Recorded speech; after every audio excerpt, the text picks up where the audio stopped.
Alors, le secteur de l'outsourcing au Maroc se porte aussi bien qu'à ses démarrages, il y a un peu plus de 25 ans. Nous arrivons à maintenir une croissance à 2 chiffres, donc 14% pour l'année dernière. En termes de création d'emplois, nous sommes à un rythme d'environ 10 000 emplois par an. Et puis, on est toujours dans le top 5 des secteurs les plus forts générateurs de revenus à l'export, avec 18 milliards l'année dernière et un peu plus de 20 milliards projetés pour cette année. On reste le leader régional et puis le numéro 1 sur le marché francophone, et puis avec une dynamique de croissance qui est en train de paradoxalement s'accélérer avec les nouvelles opportunités liées à l'arrivée de l'intelligence artificielle dans notre secteur.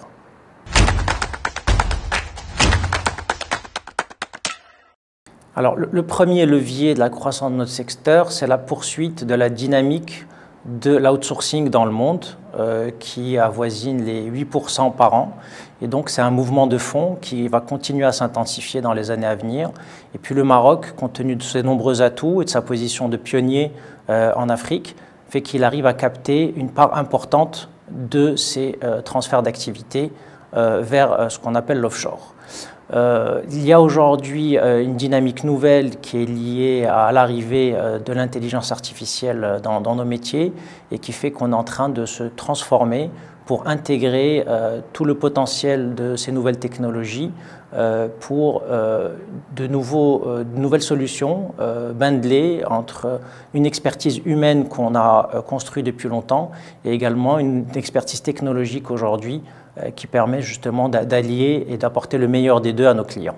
Et cela concerne en fait l'ensemble des écosystèmes de notre métier. Alors c'est vrai qu'il y a le segment de la relation client qui est le plus important en termes de revenus et d'emplois. Le segment de l'IT qui se développe aussi très fort depuis quelques années. Tous les métiers du BPO, donc c'est ce qu'on appelle le Business Process Outsourcing, c'est les métiers de back-office. Il y a également l'émergence du segment du KPO, c'est tous les métiers du knowledge en fait et du brand sourcing. Et puis enfin, toute la partie ingénierie non informatique qu'on appelle les O. Et les 5 écosystèmes sont en forte croissance depuis le démarrage en fait de ces activités au Maroc.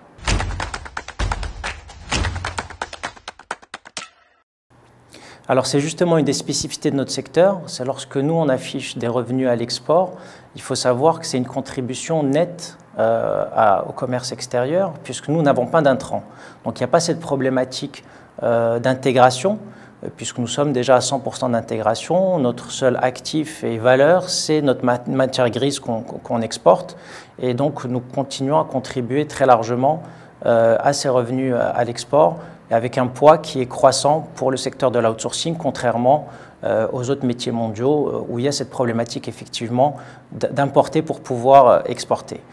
Si vous voulez, l'outsourcing aujourd'hui, c'est des revenus équivalents à ceux de l'aéronautique dont on parle beaucoup, mais dans l'aéronautique, les intrants sont importants, dans l'outsourcing, ils sont nuls.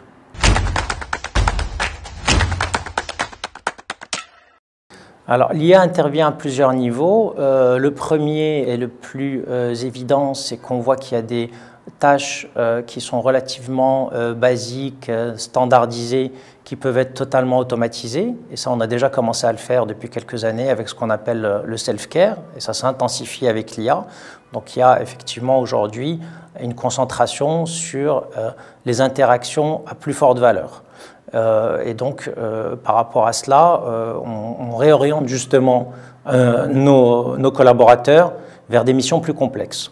Et on automatise tout ce qui est plus simple. Alors, il y a également toutes les solutions qui nous permettent d'aller vers ce qu'on appelle des agents augmentés, c'est-à-dire qu'on va mettre à la disposition de nos collaborateurs un certain nombre d'outils qui vont leur permettre d'être plus productifs, d'être plus efficaces, de trouver plus rapidement les bonnes informations et puis d'être plus performants dans la gestion de leurs interactions avec nos clients.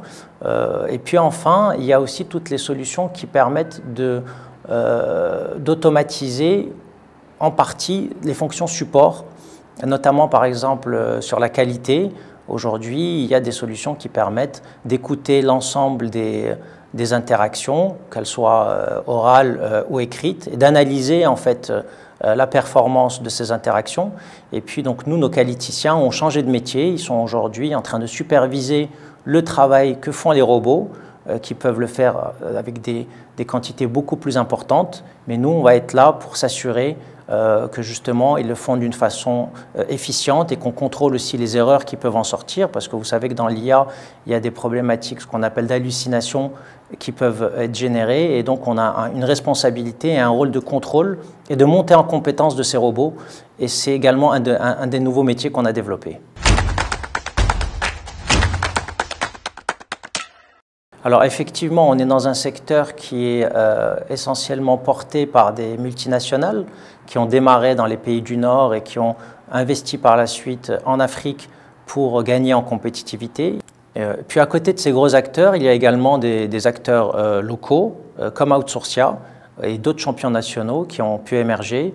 Et nous, on a fait le chemin inverse en investissant en Europe pour pouvoir proposer à nos clients des solutions également onshore et gérer des prestations plus complexes localement et transférer tout ce qui pouvait l'être vers le Maroc, la Tunisie, Madagascar où nous sommes présents, là plus dans une logique de compétitivité.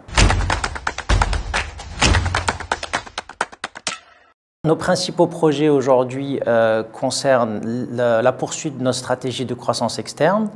On a fait l'acquisition de 6 sociétés jusqu'à présent et on entend poursuivre ce mouvement parce que ça nous permet à la fois de nous diversifier en termes de métiers.